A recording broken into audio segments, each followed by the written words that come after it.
nimekadiriwa vizuri na nimelipa, na pia mashine ninayo, naendelea kutoa risiti. Cha msingi ni kulipa kodi. Changamoto hizi ndogo ndogo ni kuwa rafiki na TRA. Ikiwa tofauti na TRA kweli unapata changamoto, lakini kisha kuwa rafiki na TRA wanakukadiria vizuri, hawana shida. Na washauri wafanyabiashara wenzangu walipe kodi, ila pia watoe risiti, kwa sababu hizi risiti ndio kodi ya serikali. Usipotoa risiti manake hatuwezi kupata maendeleo mengine. Mimi kwa TRA siwezi nikatoa lalamiko lolote, kwa sababu pia nikienda na shida wananisaidia, na kama ni kunielekeza wananielekeza vizuri.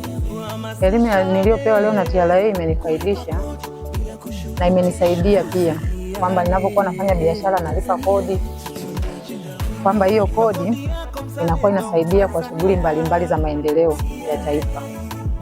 Kwanza kuhusu barabara, kuhusu shule zinazojengwa, kuhusu hospitali na vitu vingine, kwamba kwa kulipa kwangu kodi kumbe pia hata nchi inakuwa na maendeleo.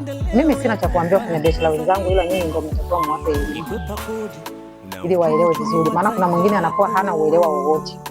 Kuna mwingine amesoma ameishia mfano darasa la pili, kuna mwingine ameishia, maana unatakiwa umuelimishe zaidi ili aweze kuelewa. Na ukiweza kuelewa sidhani kama hayo matatizo yote yatakuwepo. Ofisi ya TRA imekuja kunitembelea katika ofisi yangu na kunielimisha namna ya kufanya kazi na kulipa mapato ili kukuza sekta mbalimbali za serikali, kwa mfano elimu, hospitali, barabara. Na wasisitiza wananchi wenzangu ambao ni wajasiriamali kulipa kodi. Kodi ni kitu kizuri sana kwa wananchi wote.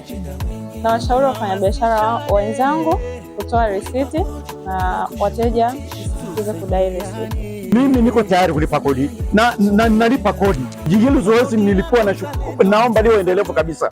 Hakika tuna kila sababu ya kutembea kifua mbele tukisema kodi yetu, maendeleo yetu. TRA, pamoja tunajenga taifa letu.